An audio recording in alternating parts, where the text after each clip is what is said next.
All right, everybody. Hello and welcome back. It feels like it's been a very, very long time since I last live stream. It's been about 2 weeks. I'm sure as everybody hopefully saw between Facebook, Twitter, everywhere else, the old lady popped out our little girl.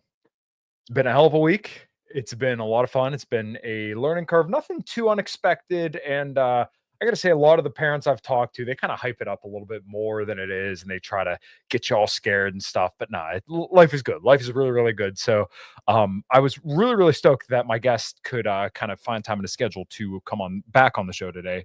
I'm very, very excited to talk to him about, the kid stuff. We messaged back and forth quite a bit. So, but of course, there's been ongoing developments all throughout the world.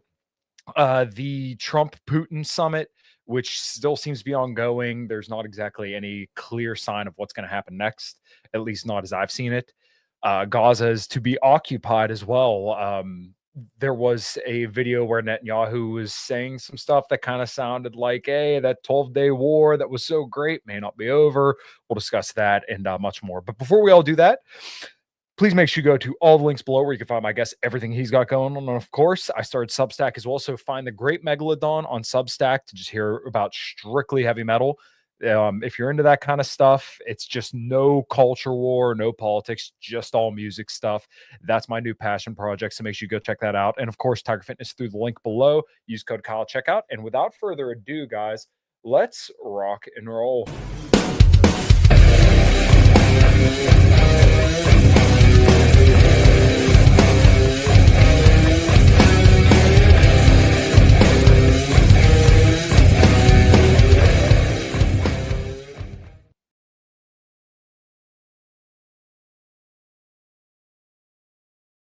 And welcome back to the show, my dear friend, Niko House. How you doing, brother? I'm doing good, man. Congratulations once again. I do got to say two things. First of all, looking at you doing them squats, boy, my knees started crying just now. Lord, baby. I'm a lunge dude now. I can't do the squats no more, dog. I can't do, I'm a lunge guy, but nah. And I agree. I feel like there are some parents that kind of hype up that initial baby stage a little bit too much to scare them. But I think it's because, I guess, for a lot of those parents are usually younger, and whenever they aren't like the center of their own world, and they actually have to, because there is something that you do learn once you do have a baby. Like all of a sudden you don't actually get to just stop thinking. Like you don't get to just like, I'm gonna just turn it off. I'm just gonna turn it off for a little bit. Just gonna not think about anything. No, that doesn't work like that anymore. But it's not as hectic and crazy as you think for the first couple months. It's like around like 8 or 9 or 10 months that things start getting crazy. But it's for different reasons. It's because your baby's trying to drive you crazy on purpose. They're pushing all the boundaries to make sure that the old man and the mama will hold up okay. So yeah, like I remember everybody saying like, "Oh my god, you're gonna not sleep at all," and my wife's sitting here sending me like Snapchats all day. She's like, "Yeah, we're napping." A couple hours later, yeah, she's still out. A couple hours later, she's like, "Yeah, we're sitting here listening to Pantera." She's dozing off, but she looks happy. And then about 20 minutes, yeah, she's out again. After like in the beginning, oh man, that first 3 weeks, I was happy as hell. I'm like, damn, man, I'm getting more naps in since the baby's born than I got before. And to be now, like after, he didn't nap as often, but like in those first couple of months, the baby, because the baby's obviously growing, people forget like the baby has to sleep to grow. So basically, as soon as they eat, they be ready to go to sleep. And once they go to sleep, you better get that nap in while you can. Because it ain't gonna be like 2-3 hours. It'd be like a solid 3 or 4 hours that my baby would nap throughout the day. And you can get a lot of stuff done if you have a good schedule and a good routine. You just got, like I said, it's just one of those things where your routine does change. And I feel like that's actually what causes people to freak out. People who are not used to having a routine that revolves around somebody else. But like I said, if you're in a good partnership with your spouse, if y'all have good communication, if you're supportive of one another, those first couple of months are actually pretty smooth. It's just like the day to day, or like going to the appointments and things like that can kind of like throw you off a little bit. But the baby itself, like it was actually really fun. We had like a lot of fun and it was cute. And we always said every day, like, man, I will say like there was like a couple of nights where he would wake up in the middle of the night. But other than that, like even those nights we're like, I know I'm complaining right now. That's 3:00 in the morning, and I'm just like balancing him and watching TV. But I'm gonna be so upset and sad whenever like this is over. Yeah, dude, same exact way. So my wife woke me up at I want to say it was about 4 in the morning on Sunday, and I'm normally up around like anywhere from 4 to 5 in the morning, anyways. So, and like I think most people, my wife is very, very well adjusted, very calm, and I think like most people, like, oh my god, the kid just shit everywhere. It's all over me. You need to get up now. But she like she like slowly opens the door. My dogs get up and they're all excited to see her because we're sleeping in different rooms, and she was like, can you get up and help me clean this up? She kind of pooped everywhere. And I like spring out of bed and I'm going to she's like, oh, hold on, you don't have to like run. I'm like, well, you woke me up. So like I know. I think have it's to do emergency. something now. Yeah. Yeah, no, right. And now you woke me up because you don't usually wake me up for this type of stuff. Yeah, no. That's funny because we did not have that happen until like 2 months in. That was the first time we had the oh shit, he shit everywhere. But that was like but see what happened was we changed his diaper. We were changing his diaper. No, we took his diaper off to give him a bath. And this asshole shit in the bathtub. Like we're like she was like transitioning him from the bed to the bathtub, or like they call it a bañero. It's like a little, basically it's like a little tub for babies, basically. Yeah. And he was shitting in the transition. I'm like, bro, are you for real? He's like, well, yeah, I gave y'all such a break for these last couple of months. I felt like I should challenge y'all a little bit. You know. Yeah. I mean, I've kind of had a few of those moments where I'm like this is going pretty smooth. I want to say it was probably Monday. I was like, yeah, man, she's sleeping so much. It's so awesome. And just like for half that day, just fucking cried her eyes out. I was like, all right, yeah, I guess that's what I get. And my wife said the same thing. She's like, you had to say something. I was like, I knocked on wood. I did what I could. That was all I could do at that point. That's the first thing you learn is like, bro, the first time like you learn like, oh man, I can't, don't ever be like, oh man, I can't believe he's being so calm. I can't so my son has had this habit since he was like 10 months old of moving chairs to climb on top of tables. And when it's a whole thing. Yeah. So there was one time when he moved the chair, because we moved like the table so he couldn't get to it. So what he did was he moved the chair to get close to the stairs to get on top of the table because it was by the stairs at that point. I'm like, bro, you are wilding. So we got to the new house and we have this nice table that we got for the dining room. And my wife goes, wow, at least Lotches hasn't tried to climb on top of the new table. I said, why would you say that? Because it had been like a week and some change. And he hadn't even, and I know, I'm like, and you said it in front of him. She said it in front of him. And bro, that same night, he looks around. And I'm like, I'm watching him. I'm just like, watch this motherfucker do this. I know he's about to do it. He thinks I'm not looking because I'm like around the corner. And he picks up he grabs a chair from the kitchen, bro. He just turned 1 year and 5 months. He grabbed a chair from the kitchen, grabs that bitch, puts it in front of the table, bloop, bloop. And I'm like, and what are you about to do, guy? And he's like, halfway up there, like, nothing.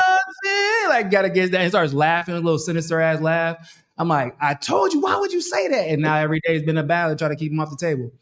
We had to remove all the chairs. Like, we just gotta keep him like, in different rooms. Yeah, go get like a strap or something. Just put it like right above his reach.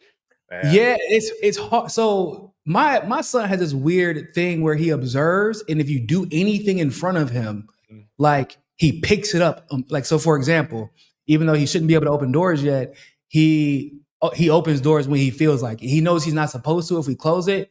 But like, just like, for example, before we started the stream, we have actually a door. We made sure to get a house that actually has a door to the kitchen instead of just an open kitchen, because he likes to just go in the kitchen and fuck shit up. So he realized like, oh no, like dad's not coming back. He's like screaming, but his mom won't open the door. So this motherfucker just opens the kitchen door. And I'm like, who just let him out the kitchen? And then opens my door to the office. Mm-hmm. I'm like, waiting for his mom to come behind him. Nope, it's just him. It's just him. I'm like, when did you learn how to open these doors? Like, he's like, hey, you did it one too many times in front of me. That's what happened, man. He learned, bro. He turned on my computer like 2 days ago. He walked straight to my office and didn't do that. You know what babies do, that thing where they're like, oh, I'm gonna just touch random stuff to figure out. Yeah. No, he didn't do that. He walked straight to my office, said, beep, turned it on. I said, oh no, this is too much. This is too much, bro. You're doing the most. So he's in that phase, man, where he's just like observing everything. And that's like where it gets crazy for you because you realize you cannot take your eyes off of them. Luckily, he has an older brother. Your situation is a little bit different. You're going to be figuring out everything for the first time when it happens. Yeah. There's a saying that I like to say. It's leap and grow wings on the way down. It's going to be kind of one of those situations. And like I'm looking at all these guitars in here. I think I have 8 guitars, 7 or 8 guitars. Go ahead, minus about 2 or 3 of them. Go ahead and just put it right here, your heart and soul. Just accept that all them 8 guitars ain't gonna be there in about a year and a half. It's gonna be about 2 or 3 of them babies that's gonna be gone. Yeah, I foresee her walking into something. A friend of mine, Tommy, who I think you and him would actually get along really, really well.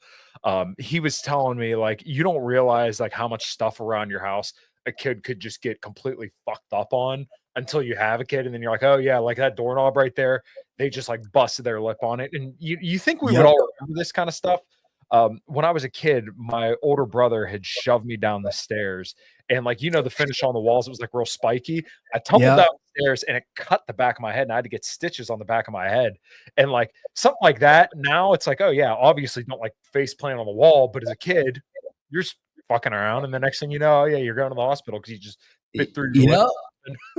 Yeah, you don't like it's crazy. Like I have to tell my wife. Actually, and I have my goddaughter. My goddaughter is about 2 months older than my son, and I have to tell his parents sometimes. So I'm like, hey guys, kids fall.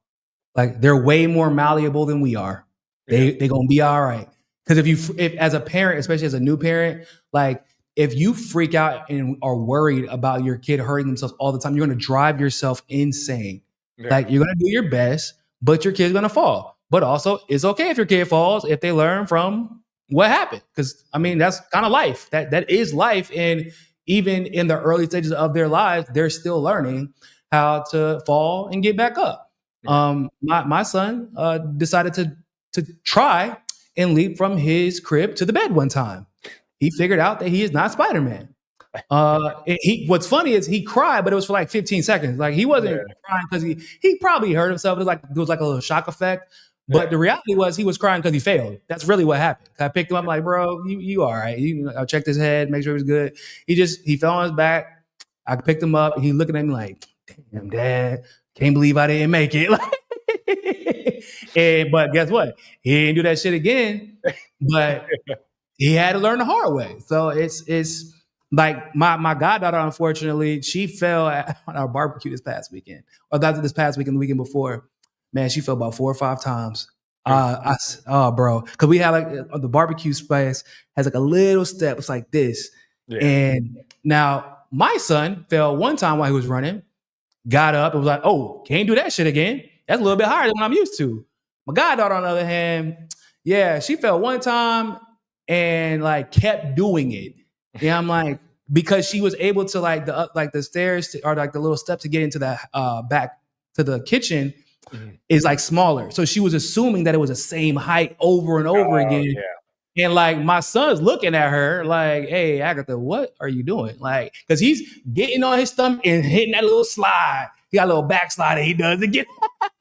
He's like, bro, you ain't learned from the first time you busted your ass. You better hit this little. And he's even trying to show her. Like he gets down and starts showing her like, hey, it's like this. And she like lays down, gets back up, takes another step and falls. I'm like, oh no, this is gonna be a long night.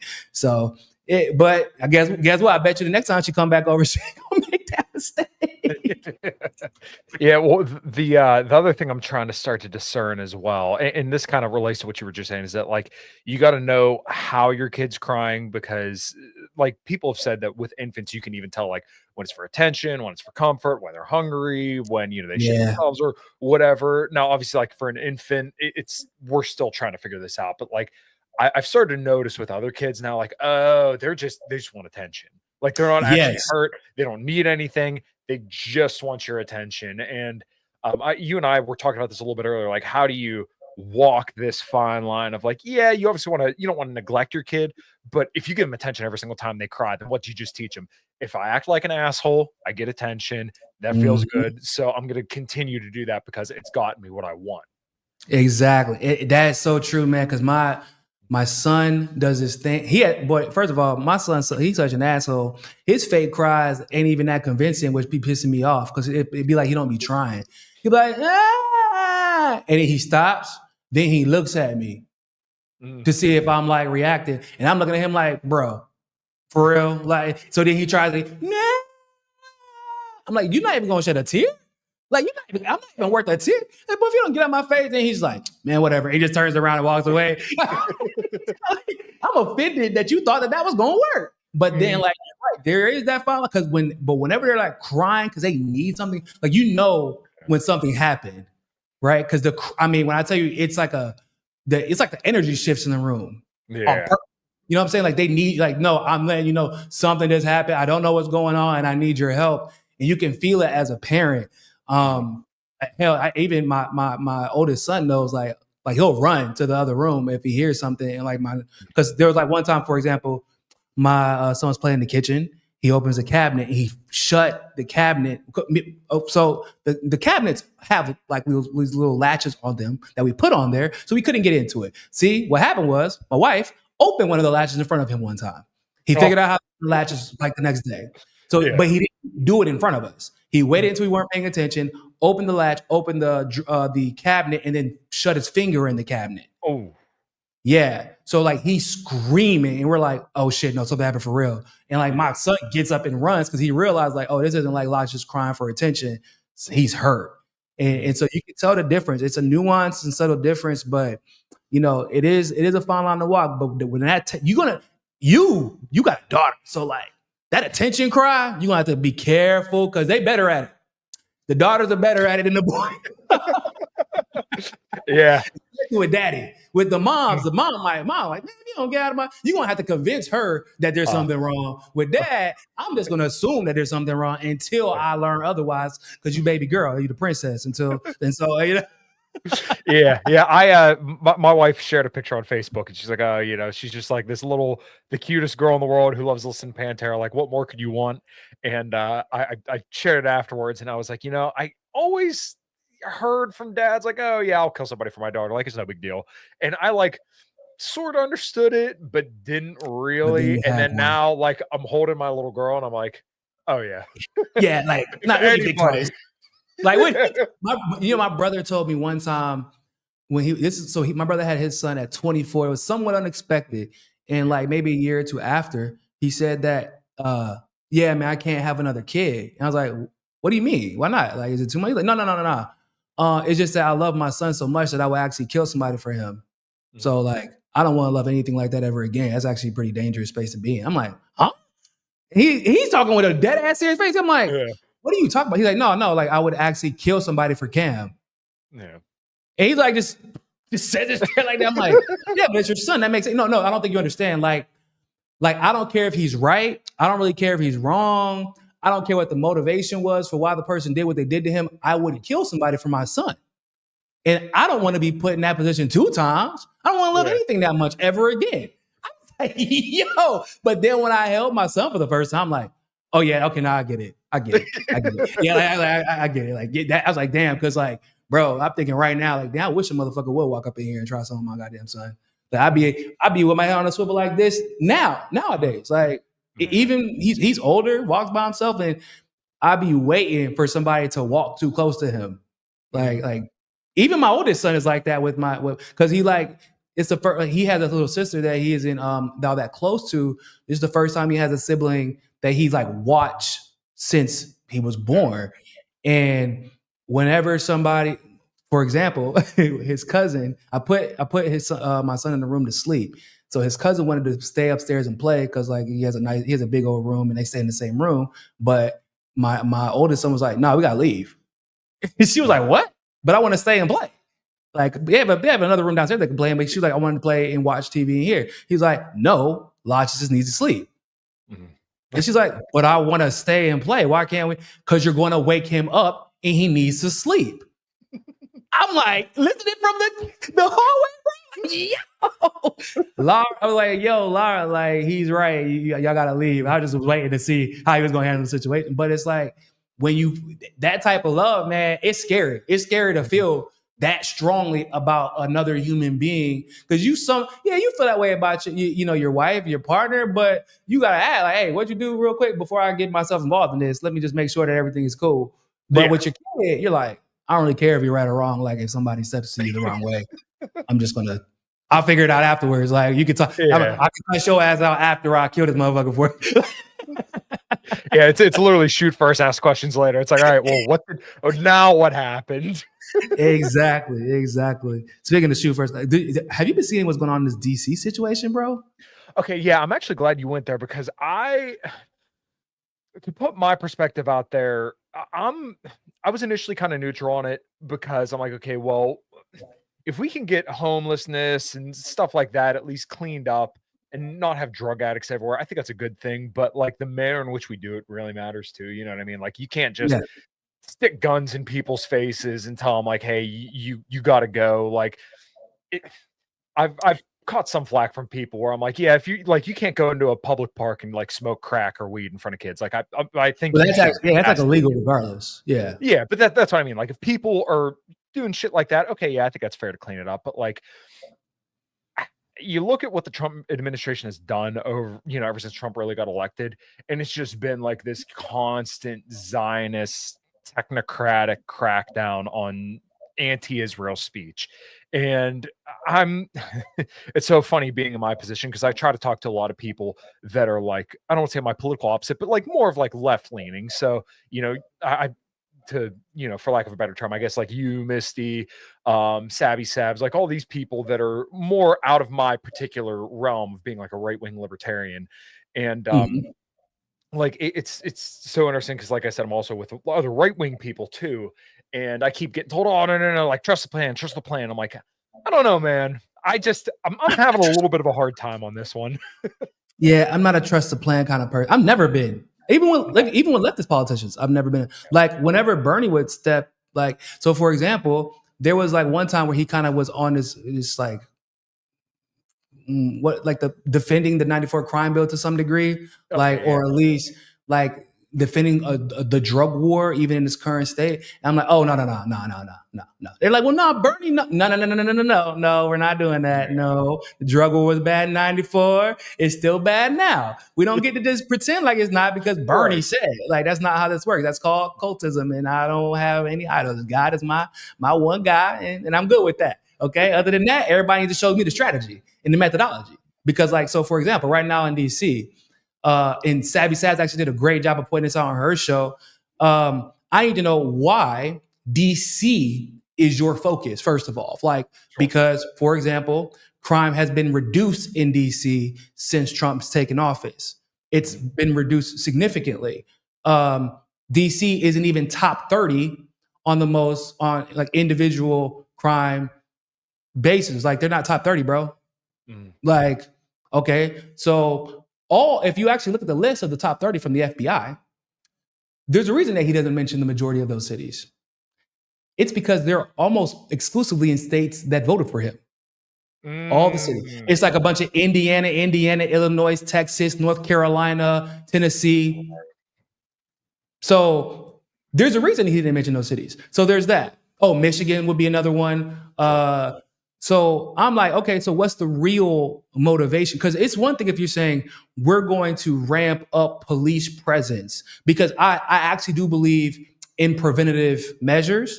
Like, for example, I hate when cops like hide to catch people speeding. It's like, hold on, bitch, do you want me to not speed? Is it because it's dangerous, or are you trying to make money? Right? Because if I see a cop, I'm more than likely to drive slow. Right? Just like I believe in, I don't really like conceal and carry as much. I personally believe that open carry should be like the standard, because I'm trying to, I don't want to use this motherfucker, but you need to know it's on me if I need to use it. Right? So it's like that type of situation. So I don't have a problem with cops being active in a community if they're going to be active equally in the entirety of the community. But that's not what we're seeing happening. We're seeing the National Guard being called up. We're actually seeing for the first time in history, the FBI and the DC Metro Police patrolling together. The National Guard has been empowered with actually arresting people for the first time in history. And so now I got to think, okay, what are the motives? What do you hope to achieve by this? Because crime rates were already actually falling before all this started. Now, obviously, there is the quote unquote, the distraction, because every time somebody brings up the Epstein files, this motherfucker just goes on another tangent about either crime or immigration, right? Yeah. Or it's a Democrat hoax.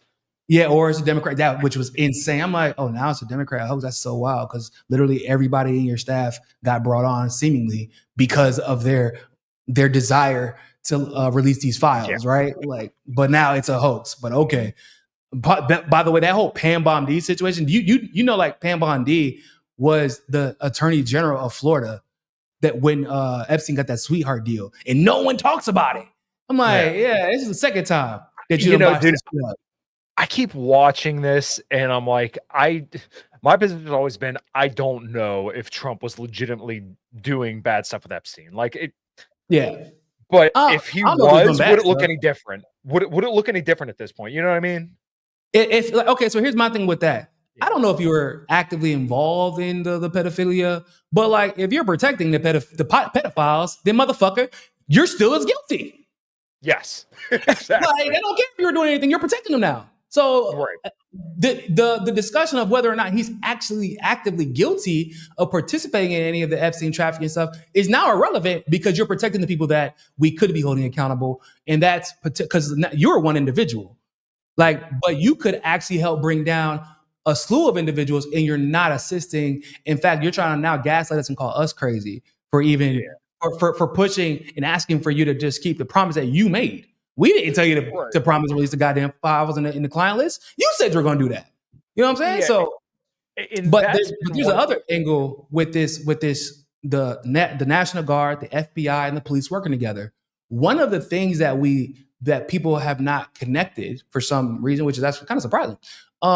Remember whenever this whole Palantir situation ramped up, what was the goal of the data collection? It was to streamline the data collection so that everything would be in one database and they could pick people off without having to go through the hurdles that you have to go through if you're going state to state, federal to municipal, et cetera, et cetera.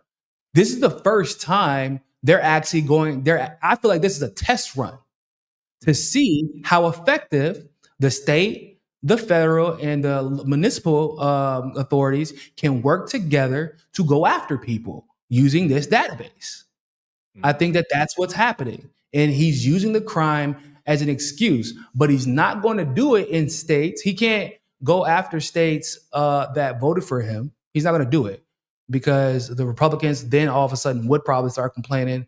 I'm not sure that every state that he would go after, like for example in Michigan, like I don't know if their governments would approve it because DC is unique, right? They have a mayor, but they're a district, they're a city. They don't have the same rights as states do. So like you get to run this test for Palantir, use crime as the excuse, and then turn around and pretend like you're doing something for the community. But in reality, the crime rates are already going down. You didn't have to do actually anything. There are obviously plenty of other methods to deal with the homelessness problem in DC, just generally speaking, but even in DC. And by the way, that big, beautiful bill was not one of those methods, and yet you still passed it, right? It probably is going to make the problem even worse. So like, I feel like that's really what's going on. The same way we saw, for example, curfews tested during COVID. They're like, are they going to fight back? Are they going to do this? Are they going to do it? Because before, remember, it was the protests that led to the curfews. And then all of a sudden it was, well, we think that COVID might spread, so we're going to set an 8:00 curfew. Huh? That's not what y'all told us these curfews before. And it's like they just wanted to see if it would work. And they got away with it. So now Palantir is running their little test run, and the federal government is working alongside them. I know that some local Democrats have complained just a little bit, but by and large, the Democrats aren't doing anything to fight them, like not legitimately. They're calling him a fascist, but like the way he's going about this is actually unique. But I will say that the conservatives that are defending him, it's just like rich watching it, because I'm like, whenever Joe Biden did something similar to this, when he locked down the city after January 6th for like damn near a year, more than a year, because I went to it was like not a reunion, but basically it was like an anniversary type of situation, a little bit after January 6th, the following year, where they were actually bringing attention to the people that were being held without bail, without being given an arraignment, et cetera, to base. And that group was working alongside a leftist group that basically advocates for the rights of prisoners. So like that, they were locked down. Even the city was still locked down even then. So like, and y'all were complaining about that, and now that Trump's doing it, y'all are celebrating it as if this is really about crime. And it's not. Like, let's be honest, it's not about crime, because if it was just about that, you have the DC Metro Police and you have Baltimore Police that could help with that, and you have excuse me, not Baltimore, Maryland Police that can help with that, and you also have Virginia Police that can help with that. Right. Like, well, and also you have like you said, it's odd because there's so many other high crime ridden cities, and you would think, like you said, if this is about crime, then be cracking down on crime in all these different cities and finding different ways. Or like in my mind, the libertarian solution is always like, we want to decentralize power. We basically want to give more power to the individual, right? So basically, like, hey, maybe more people can carry, in localities or something like that, or like businesses can have, like, hey, we allow open carry, open carry and stuff like that, or like we do severely punish crime around here. Like if you basically, like, we're trying to keep an orderly society. But yeah, to just do it in DC, it's like you said, it's almost like a test run. And now they just announced they had like that weird eye software or whatever it was, where they're supposed to be able to like read people's eyes. I can't remember the exact thing, but to another point you were making earlier, it was funny because like if all this stuff was going on under Joe Biden, and you heard about like, oh, the anti-trans bigotry all the time instead of anti-Semitism, and like, oh, Palantir is going to collect all this data, Alex Jones and all these people who are just constantly telling you that like Trump has a plan, they would be losing their minds because it's Trump. Going crazy. Oh, it's bro, like the 94 crime bill. Remember how much the conservatives all of a sudden hated the 94 crime bill, especially this go around. It wouldn't stop reminding people that it was Joe Biden's baby. Right. And now all of a sudden, oh yeah, well, we don't care about that anymore. Mm-hmm. We don't care about abuse of power. Like we don't care about abuse of authority. Trust plan, crime is a problem. Like I'm not one of those people who are going to be like, yeah, like let crime be crime. But like I am I'm a solutions based individual, right? Like we got to recognize the actual problem, make sure that it is a problem, but then we need to find a solution that actually makes sense and is going to address that problem. Right. But what we're seeing is like people pretending. Now, I'm not saying that DC doesn't have crime, but like we also know why DC has crime. DC's crime is a poverty issue. This is well known. I mean, anybody who lived in, my friend lives in DC, and he was talking about like, bro, I live like in a 1-bedroom apartment. It's just $2,100 a month. Dog. And he's pretty, like, he does really well for himself. 1-bedroom apartment, $2,100 a month. Most people have roommates in DC because it's not livable. Most staffers don't live by themselves, or they live outside of DC, right? Like, so imagine you come up on hard times somewhere in the surrounding area.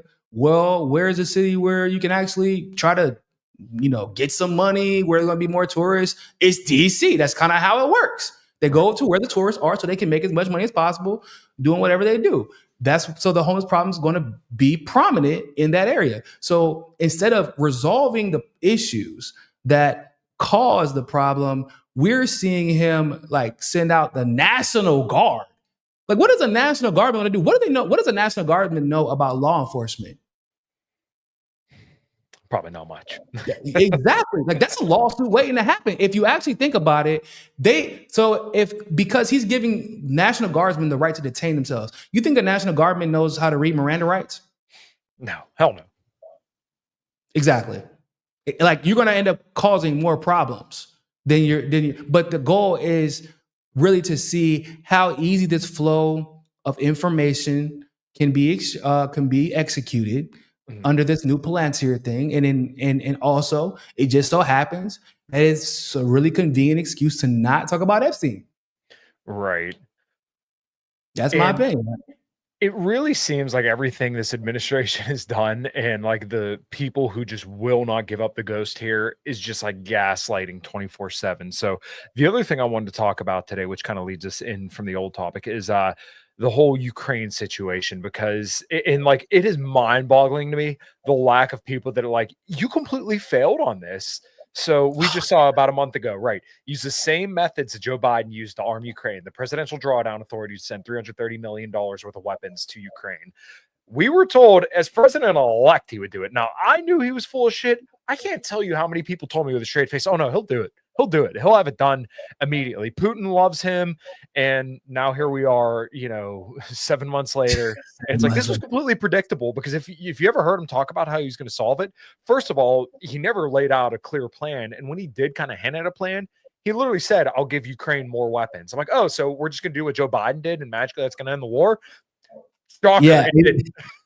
Right? Like, yeah, just repeat. Oh, no. Just do what Joe Biden did, but with more threats, actually. Against Putin. Like, he would say, like, oh, Putin respects strength. He respects me. So, like, I would never have allowed this to happen. Like, if you've actually researched, like, done legitimate research into Putin, I'm not talking about propaganda stuff. Like, Putin, if I'm not mistaken, has a law degree. Okay. Putin, yeah, he has worked for military intelligence. Like, and just look at the world and look at Russia today. This man he played. I know people joke about 4-5D chess and whenever somebody says that about Putin, that is not hyperbole. He is playing 5D chess because when everybody enacted all these sanctions and thought they were going to crush Russia, Russia's economy is stronger now than it's ever been. And then when they were like, well, they were talking to the foreign minister, like, well, y'all have a chance to be reintroduced to the world's economy. He's like, oh, no, we're good. We don't even need y'all money. We're actually better off. Thank you. Like, bro. So when Trump comes out here and is like, yeah, I'm going to still try to play. First of all, he said he's going to solve the problem in 24 to 48 hours. I'm like, boy, you were wilding. That is not going to happen because Zelensky is a punk ass bitch and he's scared to sit in the same room as Putin. He is literally scared to sit in the same room as him. I once believed that it was like, oh, nah, he doesn't want to sit in the same room as Putin because the U.S. is disallowing him to because they don't want any negotiations between the two. But now I'm realizing, like, no, actually, I genuinely believe he is scared because he will be outmaneuvered. He will be intimidated. He will be out-strategized, and he will be forced to concede. Like, and he knows it because it's a whole different. Like, you saw how angsty he got whenever he was just discussing this issue with Trump and JD Vance. Well, yeah, and like the one thing about that whole situation that was so funny to me is that the entire time, up until about the last 10, 15 minutes, Trump was willing to give him everything. Yeah, security guarantees, arms, everything you could want. And it was Zelensky's own hubris when JD Vance just pretty much asked him, could you say thank you? That he lost his mind. It's like, okay, so now sit down with Putin, who could tell you Russia's history. Granted, probably some of it's propaganda, but try sitting down with that fucking dude. Like Trump, he's not a smart man by any stretch of the imagination. I'm sorry, but like you look at Xi and you look at Putin, these guys are fucking geniuses. Like they are leaders. They don't fuck around. And there's an element, as a person who's battling with myself, like there's an element of like there's nothing that's going to be misconstrued or mistranslated. Like Zelensky's going to know exactly how Putin feels, and Putin's going to be able to speak to him straight. And Zelensky is going to be able, there's not going to be anything misconstrued, lost in translation, or anything like that. And like you're going to be able to read Zelensky more whenever he's communicating in one of his primary languages, because he speaks Russian fluently. Actually, I have to believe that he was a Russian comedian before. He speaks Ukrainian, but he's Russian. So like he can speak Russian fluently. And whenever y'all like two English speakers sit in the same room, it's not like when I'm debating Brazilians, like there's a level of like, not want to say lack of confidence, but I'm not going to be as confident in my delivery because it's my second language. Right. However, if I'm negotiating with an American, for example, it's a whole different ball game. Mm-hmm. And if they ever sat in the same room together, there's going to be cameras everywhere. There's going to be cameras. There's going to be reporters, and we're going to be able to get an actual sense of how the situation could end up. And it's not going to look good for Zelensky, in my opinion. But I will say that Trump has failed on this issue, because one of the first things he actually promised too was that he was actually going to get Putin and Zelensky to sit in the same room together. I don't know if you remember that, but like that hasn't happened yet. Why are you going to Alaska to meet Putin? And why can't Zelensky be there? Why are you giving Zelensky assurances? Because he gave Zelensky in the EU assurances that he will pursue a ceasefire. Even though he said that he's like, hey, bro, whatever land shit I got going on, you got to talk to him about that. But like, yeah, my goal is a ceasefire, and then threaten Putin over this potential ceasefire, non-ceasefire, if he doesn't go along with Trump's demands for a ceasefire. How, bro, are you? It's just not like a. I feel like sometimes like Trump thinks that being president is a video game. Like you just like maybe like, you know what I'm saying? Like, yeah, man, you can just say what the fuck you want to, and because I could press the X button, this is gonna go down how I imagine it in my head. Like, no, Putin's gonna tell you to fuck yourself. I'm not. Honestly, I think that's kind of the way that Putin's been ever since Trump came back. And honestly, probably even under Joe Biden too, where it's just like, yeah, you can do whatever you want. Like, we're over here, we're Russia, we're doing well. If you guys want to send arms to Ukraine, hey, don't do that. But like, we're still gonna clap those cheeks, dude. Like, we're doing whatever we want. Like, you could put whatever sanctions on us, we're fine, bro. And then, yeah, but now, it's Trump's leveling all these threats. We'll do sanctions. We'll do this. And like, all right, yeah, whatever. Yeah, we're going to do sanctions on you. Yeah. Meanwhile, the corporations are literally just creating literally the same companies and just changing the name to something Russian.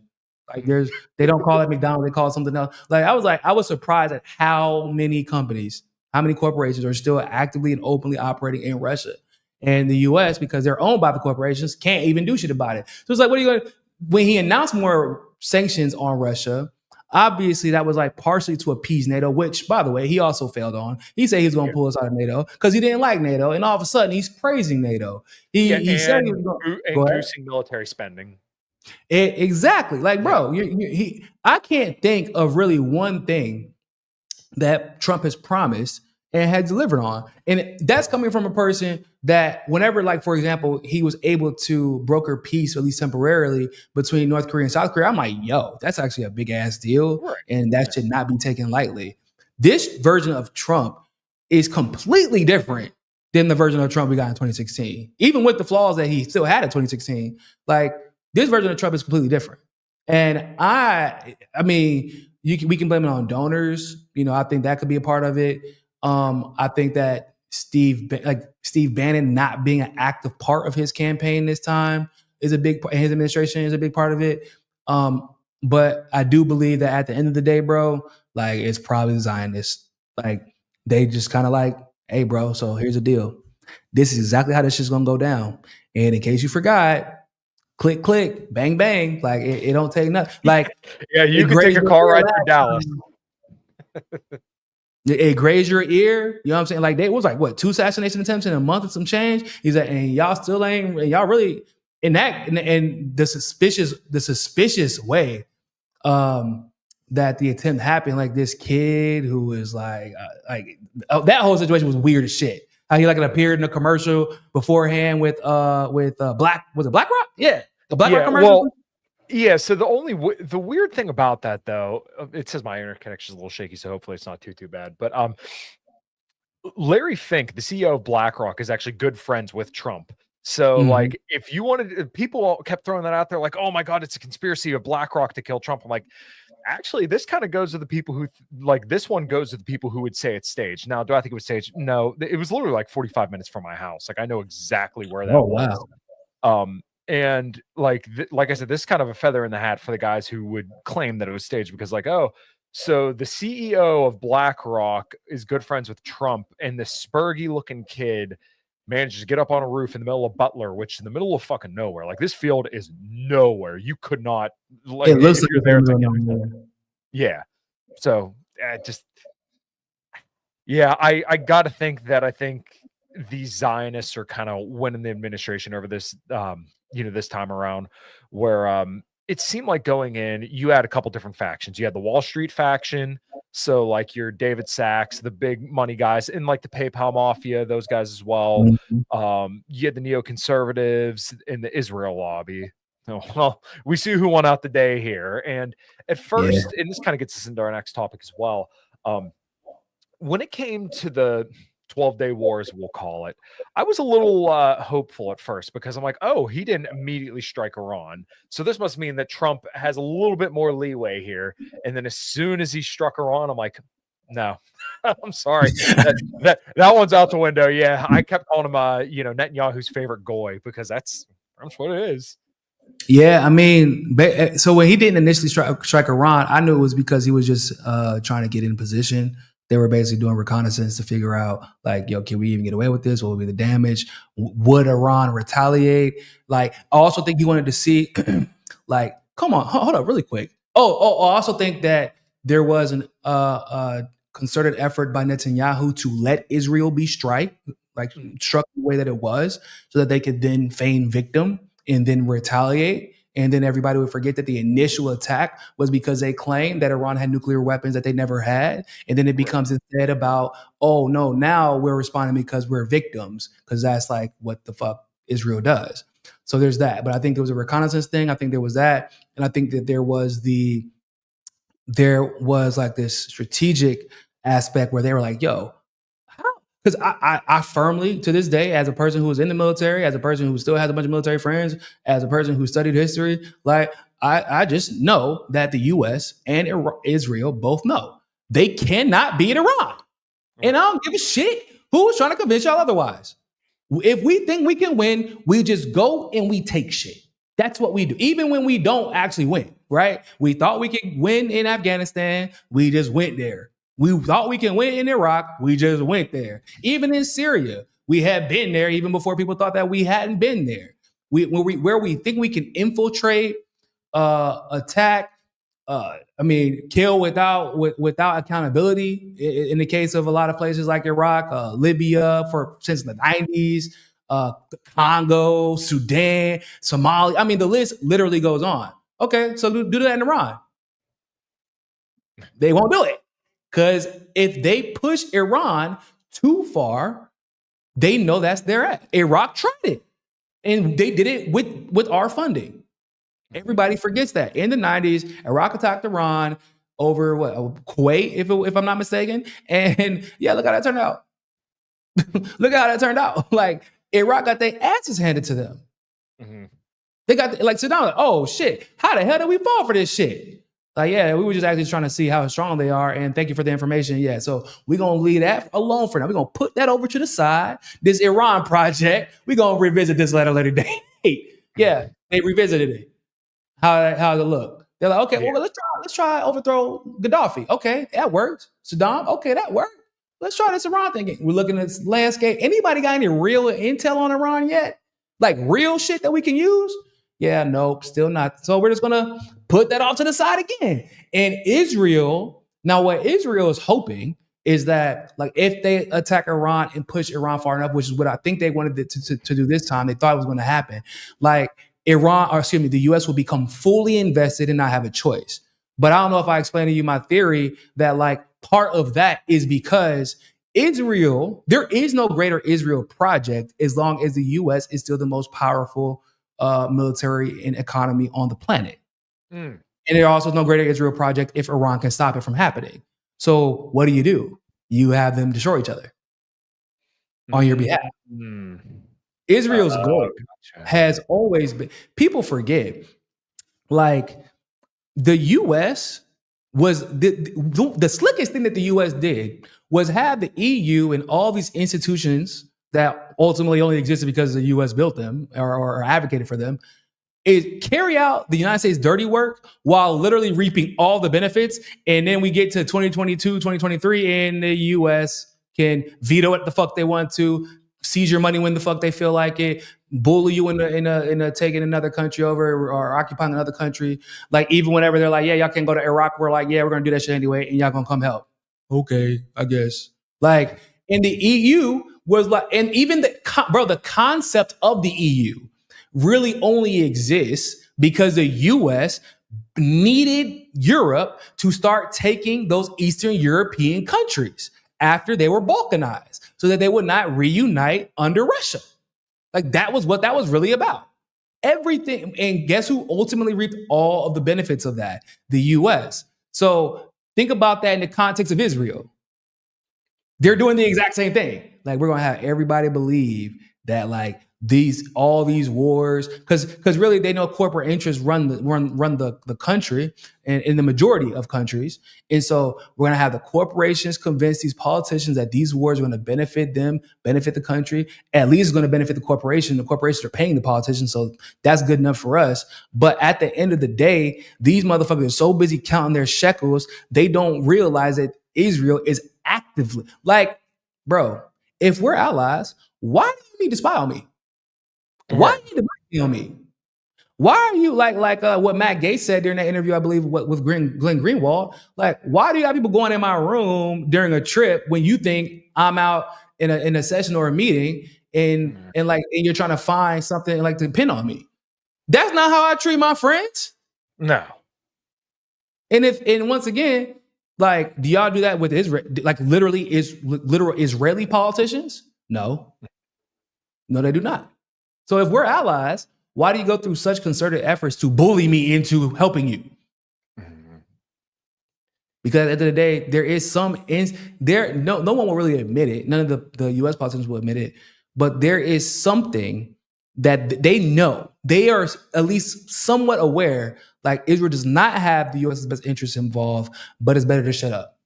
Because they could JFK your ass, they could RFK your ass, and some people argue MLK even. And or if you're, if you want to go, maybe the best case scenario, they can Cynthia McKinney your ass out of office, redistrict you, not so that you could like you don't get taken out of office because you lost. You get taken out of office because we just literally made it so that you couldn't run. We'll just get rid of your district. Like, I mean, look at we still this Thomas Massey situation with his wife. Like, I'm sorry, I'm convinced that the scientist killed his wife. I'm convinced. It's so amazing to me that Thomas Massey was one of the only people in the Republican Party saying like, hey, why doesn't Trump do like what he ran on? And everybody's like, oh no, fuck that guy. Like, how dare you hold up the big, beautiful bill? He's saying like, why don't we like codify the Doge cuts, sign the law of mass deportations, cut spending. And they're like, oh no, you're an asshole. Yeah. He's like, I'm just literally asking him to do what he said he was going to do. I didn't know that this would be so controversial. Like, I'm not gonna lie to you. I was like, I'm like, hold up. Is he just because my thing was, and it was like a moderated version of the Thomas Massey that we've known over the last few years. He's like, yeah, hey, Trump, man, like, can you just like do what you promise? They're like, how fucking dare you ask him to keep the promises he ran on? You know how this shit works. It's a cult. You don't ask cult leader to keep the promises that he made to his cult. You drink the fucking Kool-Aid and you shut the fuck up. That's how it goes.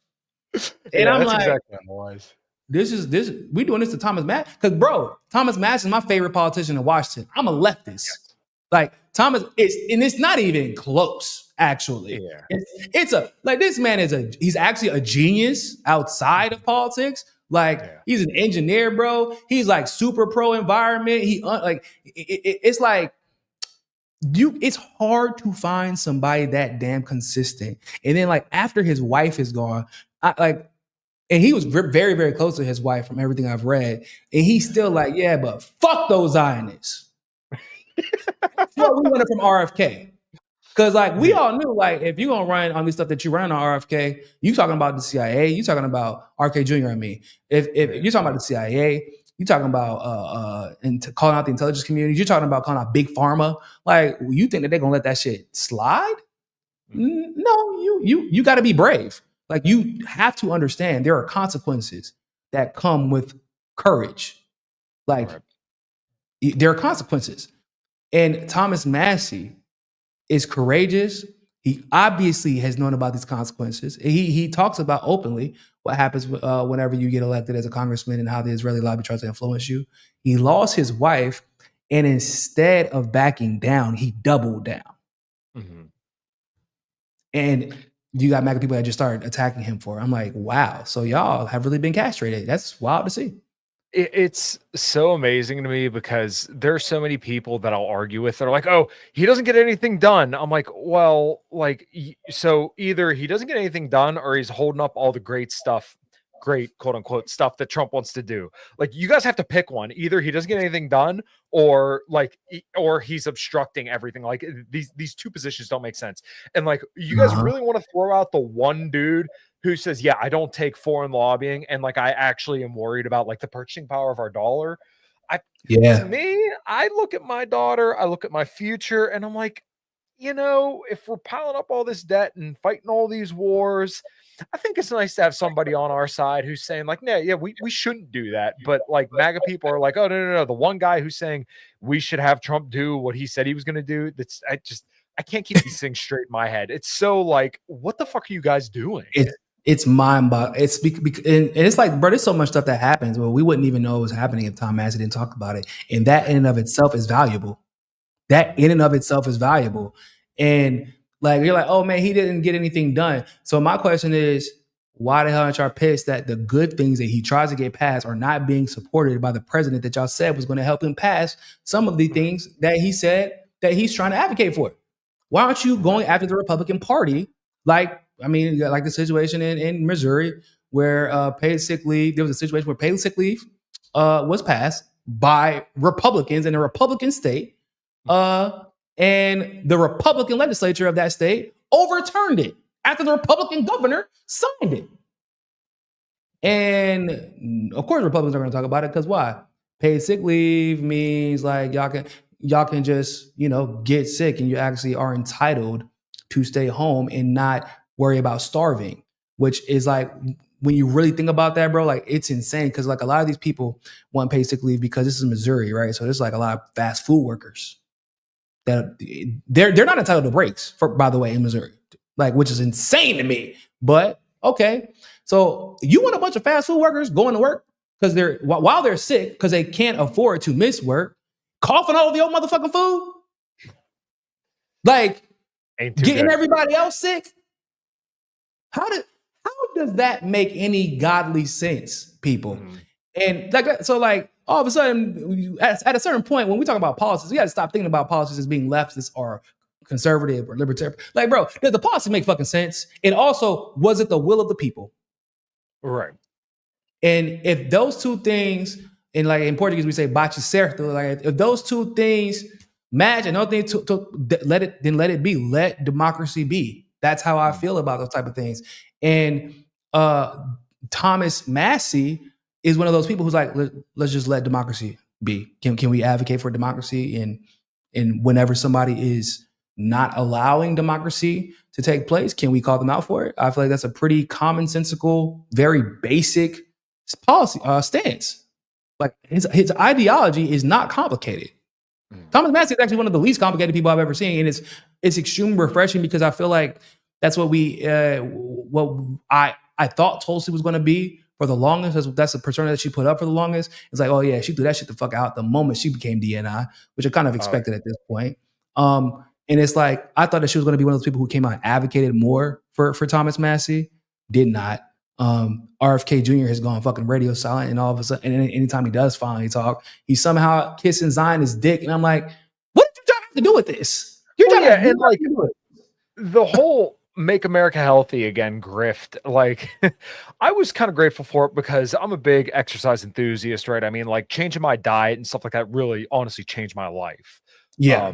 So when I hear people when I hear people talking about health stuff, I'm like, oh, this is great. But now it's like, oh, well, we're going to change up the oils that we're cooking food. And it's like, all right, well, that's fucking useless. We're going to take out the 2 drops of food dye that you put in your gummy bears. Okay, well, that's fucking useless.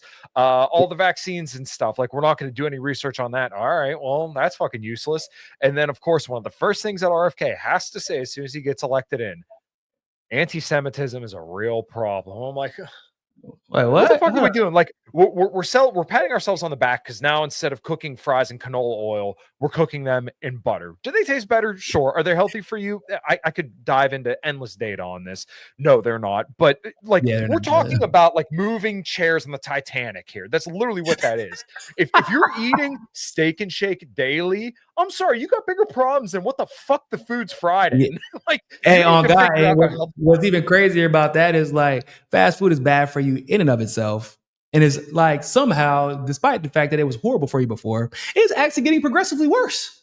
It is actually worse for you than it was before. It was already shit. It is even shittier. And instead of addressing that issue, addressing the fact that like companies can legally just withhold information about the chemicals they put in the foods, like things like that. Now let's talk about anti-Semitism. Damn, bro, I didn't know that anti-Semitism was giving everybody fucking cancer. Like, what?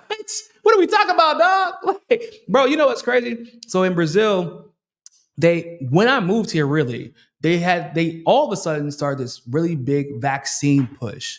And I was talking to my wife because so when you have a kid, you know, vaccine is like a big discussion, and because you got to really pick and choose, like when you want to do it, the vaccine schedule. There's a lot of pressure that gets put on you as a parent, and first of all, I don't like having any pressure put on me, so that shit went out the window. I'm like, yo, I'll get my goddamn son vaccinated how I want to, when I want to, because he goes to a private school too. Well, they're both going to private schools.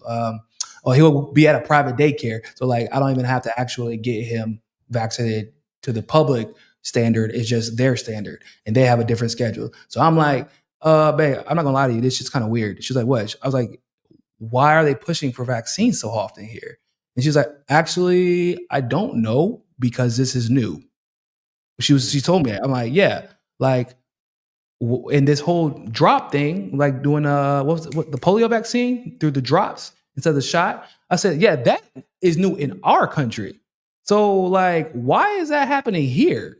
And she's like, I don't know. That's new, because they kept telling us your son has to get the polio vaccine. Your son has to get the polio vaccine. I said, bitch, my son ain't about to get polio. And he ain't got it yet. And he's in the house all day. We don't take him to daycare, especially at that moment, because we were both in the house. I'm like, he good. He's all right. He don't need it. Like, and I said, also, maybe when I go back to actually giving a shot, I'll consider it, because I'm not about to give my son your experimental drug. I'm sorry. So I said, babe, I'm not gonna lie to you. I feel a little bit uncomfortable giving him these vaccines at the moment, because I feel like they're getting them from America. I feel like they're just subsidiaries of American pharmaceutical companies, and that's why they're selling these drugs, because they're trying to get they're trying to recoup on their investment. Turns out that motherfucking polio vaccine had to get taken off the market. Oh, yeah, this happened this past year, and like literally, as like she was kind of like, well, they keep telling me we have to get it, because she felt pressured because the doctors kept pushing her, and she was like, well, can you call me next time, because like they keep. I was like, shit, hell no. I'll go. I'll tell him right to their fucking face. No, he's not getting it. He's not taking that. Like, you can, if you can't give him the shot, at least, it can't even offer me that. You're damn sure not about to give my son an experimental fucking vaccine. Because it got taken off the market because it was giving people the symptoms of polio. Yeah.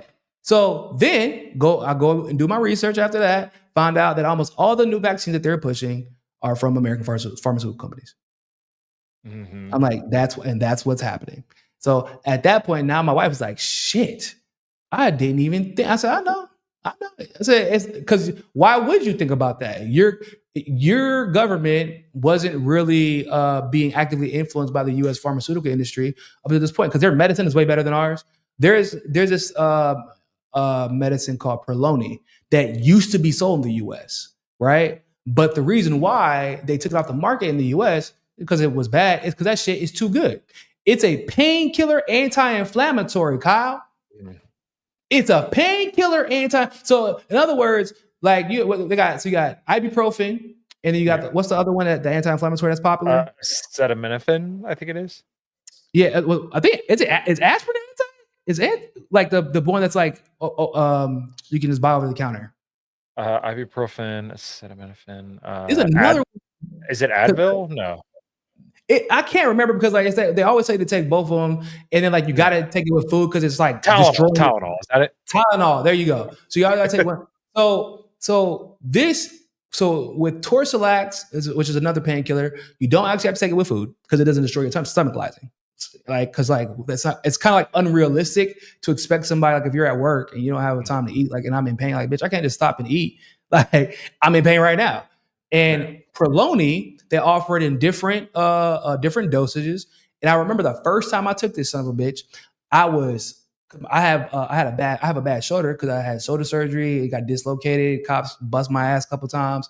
So that happened. Like, my shoulder's been through hell. So sometimes it would just flare up, and it was a constant problem, to the point I even stopped doing my show as much, because if I would sit for too long, my shoulder and my neck would start hurting. Mom was like, oh, well, just take Perloni. I'm like, what? Why would that work? She's like, I'm like, is it like I gotta go to the doctor? She's like, no, just go to the store and buy it. I'm like, what is it? She's like, it's an anti-inflammatory. I said, well, no, because then I'll have to take it with it. She's like, no, it's a painkiller too. I was like, what the? No. That's not how this works, right? Like, I'm like, there's no way that you're selling an anti-inflammatory painkiller. She's like, yeah. She's like, it's a little bit more expensive. She means by Brazilian standards, it's like 35 reais or something like that for the regular one, which is like the equivalent of $7 or $6. Yeah, like, I'm like, give me about 8 fucking boxes of them hoes. We're stocking up. Yeah, bro. So she was like, yeah, bro, I took 2 and I didn't have to take another one for like 3 weeks. Yeah. I said, nice. I brought like, bro, that shit worked so well. When I tell you, I came back home with like 30 packages of that and Torsilax. I swear to God, I was giving out to my family, dog. I'm like, hey, y'all, take them shits. Take them. They're like, yo, like, bro, they couldn't believe it, dog. My best friend's dad had a toothache. He was like waiting to go get. Oh no, he had just got his tooth taken out or something like that, and the medicine that they gave him was not working. I was like, bro, go ahead and pop on his Torsilax. He took one. I asked him about it, and he's like, fuck, I forgot I took that shit because he wasn't in pain. Like he just forgot. I was like, I told you, dog. So that's what happens whenever your pharmaceutical industry hasn't been kidnapped by the U.S. But more and more, we're actually unfortunately seeing some elements of Brazilian's pharmaceutical industry and other industries even being overtaken by the U.S. corporate industry, by hook or by crook. And I know when it's happening because I lived in the U.S. long enough, right? I've lived here long enough to seem like, this is different. Even my wife will say, maybe, she's like, wow, I've actually never seen so many frozen food before. I was like, what? Because I was like, what? Like, she's like, yeah, no, these, like, you could see, bro, these freezers in these supermarkets are new because they never had to. You get what I'm saying? Like, in Walmart, bitch, there's a whole, I'm like, y'all don't have like a frozen food section? She's like, what the fuck is a frozen food section? Like, when I first got here, bro, she was like, what's a frozen food section? Then all of a sudden you see like a little roll like frozen. She's like, what the hell? I've never seen these before. I was like, for real? She's like, nah. Like you see like a refrigerator, but not like a bunch of frozen food. I was like, yeah, that's what happens when you get American. They got that shit at the gas station. No, bro. Yeah, for ice cream. That was it. I'm dead serious. Like it was literally ice cream that they are not accustomed to having just entire sections of frozen processed foods. That is a recent phenomenon. And it's like, bro, we got a Sam's Club here now. Oh.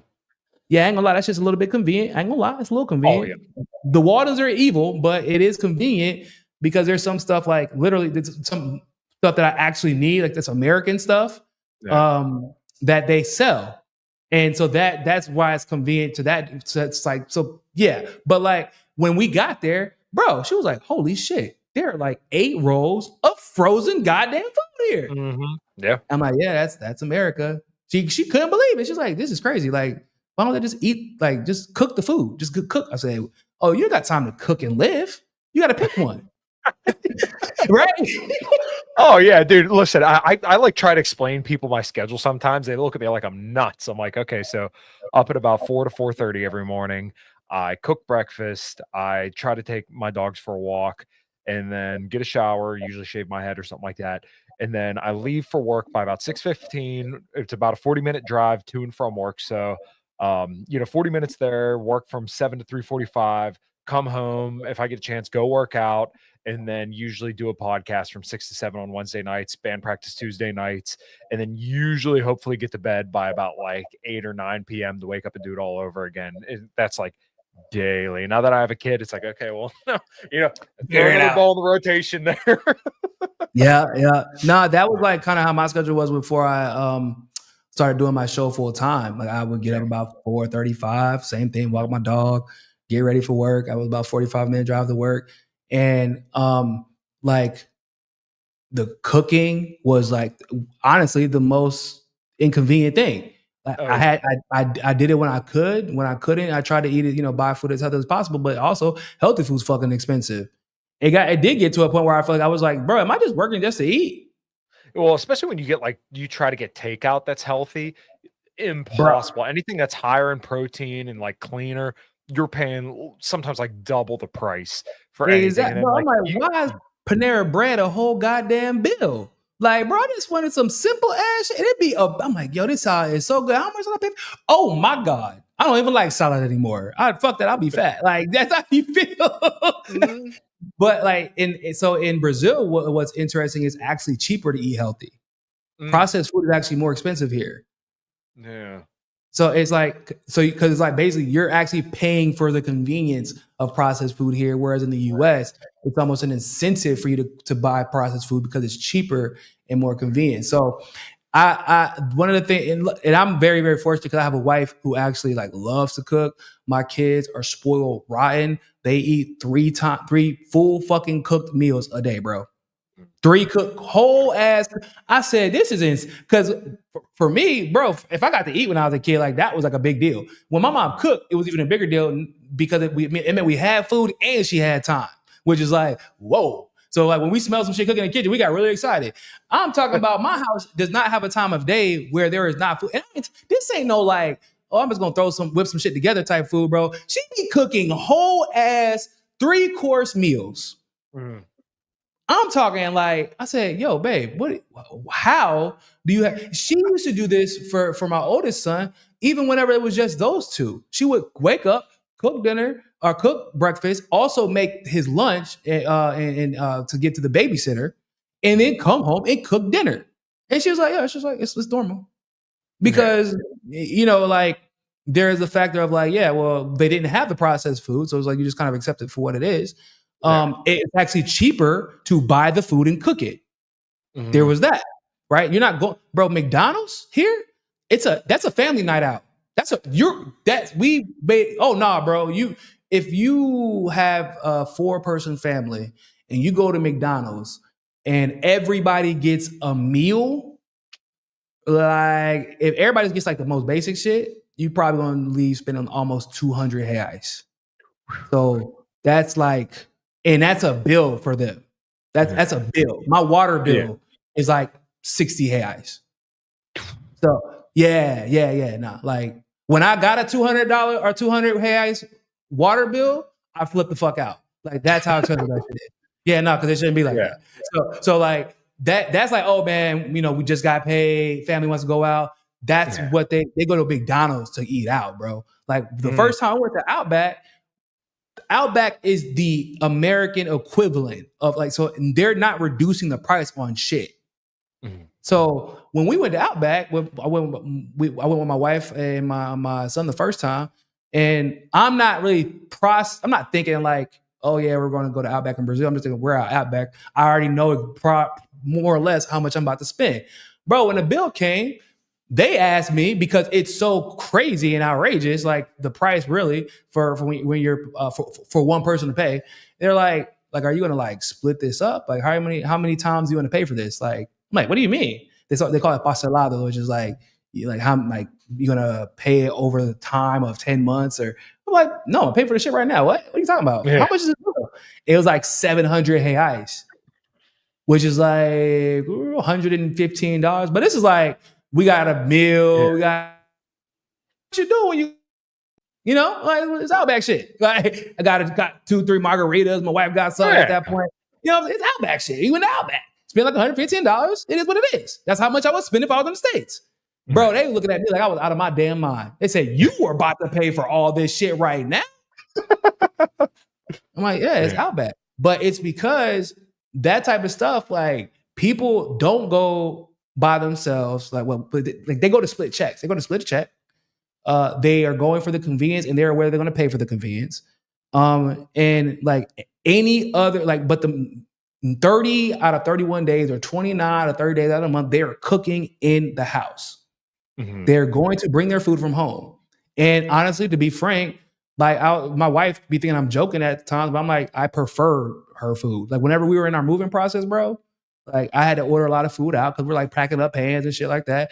Dog, I'm like, babe, I just want some home cooked goddamn food.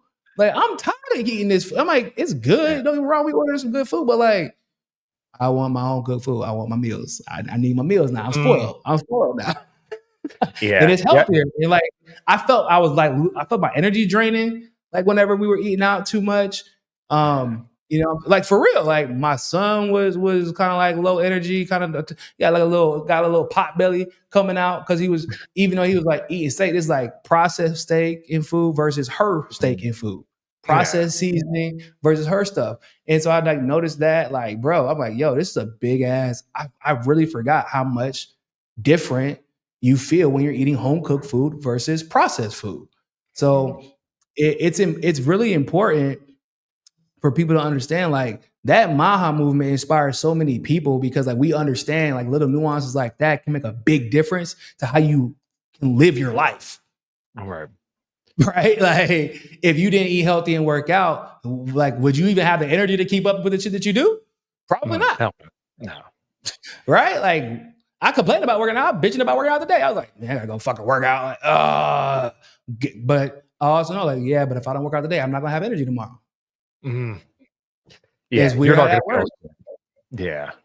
It's like I said, I'm glad to hear that people are at least talking about it, but it's just like we're not doing anything. Like we need to educate people. Like, hey, this is what a better diet looks like. Hey, you should cook your own food, so that way you kind of know what you're consuming. You're not just going out to a restaurant and hoping that their nutrition labels are right, which they never are. You just you're in control of what you're putting in front of you, but instead, like I said, we're just getting like these little virtue signals, which is just like it really does, in my mind at least, epitomize the Trump administration. It's just like these constant rhetorical victories rather than actually like moving the needle on anything. Yeah. Shit, yeah. At this point, I would literally set up for just moving a fucking needle. Like, can we just move a needle? Like, and it's like rhetorical victories, and they're not even really rhetorical because it's like, okay, we're combating. If you were serious about combating crime, why did you just stop in DC? Why are you only mentioning DC? Like if you're like, oh man, we want to control immigration because of crime rates and things like that. Why are you going up to people? Why are you running up in people's jobs? Like these are not the immigrants you need to worry about. These are people who got hired. They have a good track record with their employer. They're paying their taxes probably, and they're paying their bills. Like these are people contributing to the economy in society. Like why don't you go after the cartels that living right under your nose? Things like that. It's like, you went after them because they're doing, like, outside of obviously like maybe overstaying a visa, they're doing everything right. That's how you were able to find them. Oh yeah, right. You get exactly. It's like all the things that you claiming in these fucking you were easy pickings. You're doing the opposite, and that's how you're able to find them. Which they were easy pickings. People to not do the right thing. Right? So like even rhetorical victories aren't even really victories. Like I'm not against fighting crime, people. I'm really not. I don't really like cops. I'm not gonna lie, but it's because like most cops aren't. They be just as guilty as committing crimes as criminals. So like, I know that sounds kind of cliche to say, but like, okay, we really gonna talk about all the fucking crime that's being committed in DC? Like, bro, you can literally just start in the Capitol. You can literally just start in Congress. I mean, the shit that we be finding out that these Congress people be doing sometimes, like laundering money, insider trading. I mean, all kinds of stuff, bro. Like even some of the stuff that they do for the Israeli lobby, some of it's legal. A lot of that shit ain't. A lot of shit they be doing it be backdoor stuff. So like, I mean, human trafficking is at an all-time high. We don't talk about that enough. We don't address it. We don't address the fact that it, for some reason, keeps increasing steadily every year. And generally speaking, for example, the drug war in the 80s and the 90s, the reason that it was like the drug problem was getting worse every year was because we eventually learned that the government was actively contributing to that. Now, following that same logic, when we look at human trafficking, and the government refuses to talk about it, some people even pretend like it's a conspiracy theory when we're like, no, this is actually happening. All of a sudden, like, you're a crazy conspiracy theorist. We're not going to talk about it. We're not going to address it. We're going to pretend like it's not happening, despite the statistics showing otherwise, which should be a big ass fucking red flag. And honestly, Trump talked about human trafficking in his first term. All of a sudden, now Epstein and all that shit, it's a conspiracy theory for the Democrats. Bro, it's a huge. If I was a MAGA supporter, especially knowing that Trump can't be held accountable next term, because there is no next term, I'll be pissed. I will be livid because you can't get your money back on this one. Yeah. What the fell for it again ward or it's so funny when people say I didn't vote for this, and I'm like, bro, Yeah, you were yeah, just telling me last year that people who voted Democrat deserve to get punched in the face by immigrants, and now Trump's doing stuff you don't like. You're like, oh no, I didn't vote for this. I'm like, man, if you didn't say that literally 10 months ago, I'd be fine with it. But you're saying, oh yeah, if you vote Democrat, you deserve to get like stabbed by some brown person. But like now all of a right. sudden Trump's arming Ukraine and then bombing Iran. You're like, oh no, I didn't vote for this. So Sorry, homie, you voted for it. you did vote for it. You did. Yeah. Like the signs were there. Mhm. Because my thing was like, okay, some people can argue that Biden or Trump was going to win regardless, and I would say, cool. Not with my motherfucking vote. Mhm. You know what I'm saying? Because like, okay, cool. Like they're gonna have to. It's gonna be the a race to the bottom. That's what it should have been, right? But there were people who believed, and Trump masterfully used Tulsi, used RFK Jr. to galvanize supporters that maybe he otherwise wouldn't have gotten. But RFK dropping out legitimately helped Trump win some states. Mhm. Like it was Yeah. it was a big deal, right? And like at the end of the day, I can turn when people be like, well, what would you have done? Not vote for this shit. Literally anything else. Yeah. Like, Yeah. hey, well, and then people will say, well, some people, Democrats will come out and be like, you should have voted Democrat. Yeah, I'm going to vote for the people who were literally responsible for the genocide. Like, okay, literally the Democrats were responsible for the demolition side of Gaza, and y'all want me to be upset because now Trump is putting the parking lot in? Like, basically, Mhm. no, like I shouldn't have voted for them either, and nor should I vote for anybody who was complicit in that shit. I'm sorry. Well, what did you? But there's so many other options. There's mutual aid, which is probably the best way to help anybody. That's like what I call personal responsibility. Because like in my definition of personal responsibility, I feel like serving our communities because like this is where we live, right? If I have a problem with the way with the community that my kids are being raised in, is it not my personal responsibility to help do something about that? Right. Right. And instead of being like, hey, police, go solve my problem. Hey, Trump, come here and solve my problem. Now, don't make my fucking problems worse. I do expect that. Like, don't make them worse. But at the end of the day, I feel like we should be actively involved in our communities. Mutual aid is part of that. And like that's a direct way we can actually influence the community, make sure our money is being spent where we want it to be spent at, on the people we want it to be spent on, versus saying raise Elon Musk taxes and just hope that shit falls in place. Yeah, you told me which one fills up faster. You get what I'm saying? Like, oh yeah, let me give the money that Elon Musk got from the fucking crooked ass Congress back to that crooked ass Congress and just hope that they do the right thing with the fucking money. How? Not gonna happen. No, that's why I'm firmly against federal taxes, bitch. I'm firm. Like people are like, what? How can you be a leftist and against federal taxes? I'm like, how can you be a leftist and not be against federal taxes or federal income tax? Like, you know where that money's going? Yeah, exactly. Yeah, it's so funny because like you consider yourself on the left in this respect, and I consider myself on the right, but like we're like the exact same space here, where it's like, yeah, help your community, no federal taxes, because once again, the money should stay close to home, right? Like we want to help the people that we care about the most. Exactly. Yeah, I know you said an hour and we're way over, and I know my wife's probably ready to get a shower and start on out of here a little bit. So, Niko, I really appreciate your time, brother. Feel free to give any closing thoughts, anything you want to tell the people where they could find you, all that good stuff. Oh, Hotspot on Twitter. Follow us on Hotspot. You know, me, my man's Nick, David. We do videos every day on Hotspot. Post up trending topics and things like that, trending videos. So you're always going to be up to date on what's going on. What if you follow us on Hotspot? Follow me on Twitter, obviously at Real Niko House on YouTube. My first live stream will be since I've moved will be tomorrow. Now that my studio got set up. Kyle's actually my very first show that I've done since moving. So yeah, man, I was like, yeah, I gotta get it popping. Sorry it took so long. Bro, shit's crazy. You know, it's crazy, man. But you know what? Hey, congratulations, dog. Super happy for you. Like I said, being a dad is the coolest shit ever, bro. Like there be days sometimes where like I used to be so much more invested in my show, my politics, everything, bro. I was like 12-hour days sometimes Yeah. 3, 4, 5 videos a day. And like, I can't do that anymore, but it's because I'm like, I just love being a dad. So like, I just want to spend time with my kids. Like that's, I'm not like, bro, I love spending time with my damn kids. I love my boy. I love my wife too. Like I love being with my family. And it's just like bro, I talk when I was talking to my wife, I'm like, yeah, you know, like I gotta start getting back to work again here pretty soon. Like I'm like apologizing to her. She's like, why are you apologizing? I'm like, because I have to like be in my office pretty much for 8 hours like a normal person. You know what I'm saying? She's like, well, why are you apologizing? Like, because I can't spend time with you and the kids like I have been for like the last 2 or 3 weeks during the move. She's like, well, yeah, I know. That's actually, that's true. Oh, that sucks. And like my son kind of like today, he realized it when he got home from school. Like I like just kind of like left the office really quick just to say what's up and ask him what school was. Went back to my office, popped out like 3 hours later. He's like, Dad? What's going on? Like, what are you doing? I'm like, I'm working. Yeah.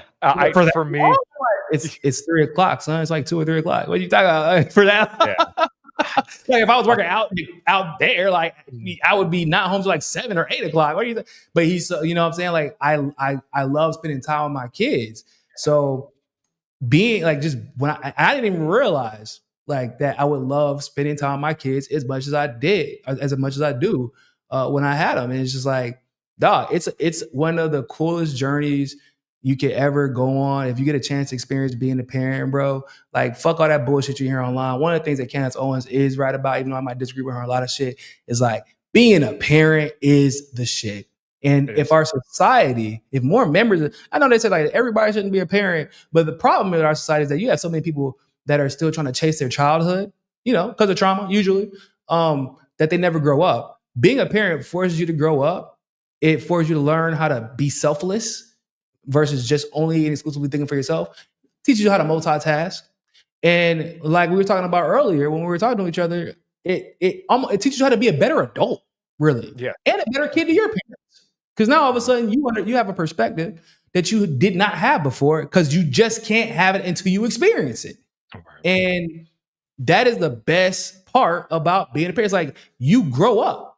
And I know that's like kind of, once again, like a kind of a cliche thing to say, but no, it's if you're doing it right, you have no choice. And it's a beautiful thing. So congratulations, bro. So happy for you. Beautiful daughter, beautiful family. Hey, cross my fingers for those 2 boys. Well, yeah, we're definitely planning for one next. So about a year or so, and we're hopefully, you know, our little girl Riley will have a little Rex with her. So, Niko, hey, always just do it quick. You don't want to wait too long, bro. Just knock it out. Just go ahead and rip the Band-Aid. You know what? I keep saying, man, I wish I would have did it sooner because now there's something I just like. I want to call everybody an F slur on Twitter. I know I can't say it on here, but like when I held my daughter for the first time, I was just like, oh, I don't give a fuck about anybody. That was just clicked right away. What I really care about is like, bro, I just be like, really, my kids kind of when I get like kind of down in the dumps, it's because of the news. Is just kind of like, you know, doing what we do is important, but it's like shitty sometimes. It can really weigh on you emotionally if you actually care about what you do. But then like when you see your kids, like you're like, oh, that's why I do this shit. Because somebody needs to tell the truth. Because I got to make this world better. My kids are here now. Like I can't turn back time. And if the first step in making the world a better place is knowing and identifying the problem and helping explain to people what the problem is and offering solutions to those problems and hopefully uniting people behind the truth, like the real truth, not this bullshit ass corporate media truth. And that corporate media, y'all, I know we kind of like, oh, that's corporate media. We just say it kind of flippantly, but like, no, corporate media, like hand in hand with the CIA and all the problems that have been around since before either of us have been alive.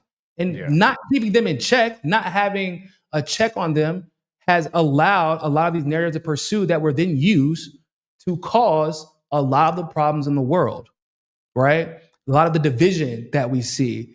Like that's not a world that we have to live in. And it's important that we have people in front of a camera to say that. Because believe it or not, a lot of people believe that's just like inconceivable. Like, what? We don't have to live in this shitty world? Yeah, like there's a world where Zionists aren't genociding people. I know that sounds fucking crazy to believe, but yeah, no, that's the thing. If people would have been upfront and honest about a lot of things that happened in the past, we wouldn't have to have these conversations in 2025. We're behind the curve right now. And what we're doing is important because we're trying to help the world get up to speed on what's really going on. And I feel like that's very, very valuable to this space. And like just having kids really reminds you of how important it is to tell the truth. And in this space, once again, if you're doing this right, and if you're a good parent, because you find out a lot of people who do have kids in this space, you find out that they're shitty parents later on, right? Because some news gets broken about. But like, I do my shows knowing that one day my kids are gonna watch these and be like, was my dad on the right side of history? Like, that's a big question. You feel me? I don't want to. No, Max Blumenthal is my guy. His father's Sidney Blumenthal, and they have a father and son relationship like any normal person. But like at the end of the day, his father, Max Blumenthal, his father is Sidney Blumenthal, and Sidney Blumenthal has to live with the fact that he knows his son knows. Yeah, as far as politics is concerned, he's a piece of shit. Yeah. For the rest of his life, there's nothing that he can do to change that.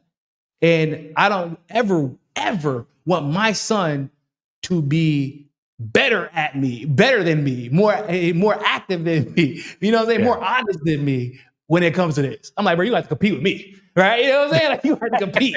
You have to compete with me, dog. Sorry. If you want to put balls to the wall with the truth, come on, let's go. We can go toe to toe. Like, that's what I want.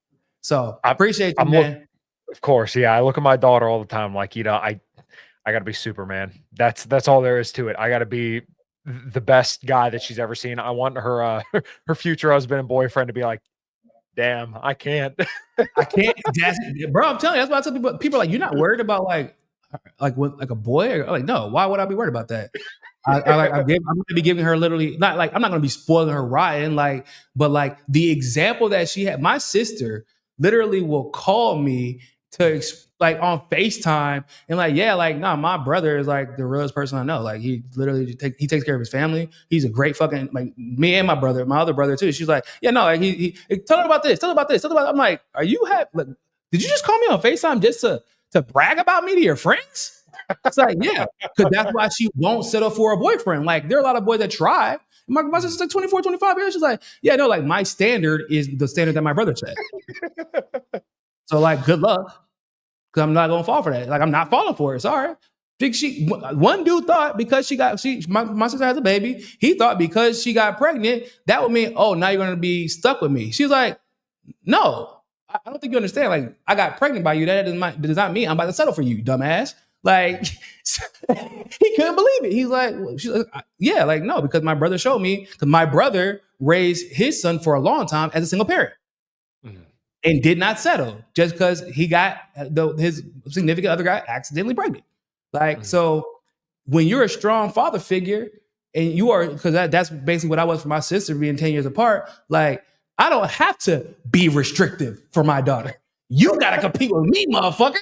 Good luck. All right. Niko, always a pleasure, brother. I appreciate your time so much, bro. man. Appreciate you, man.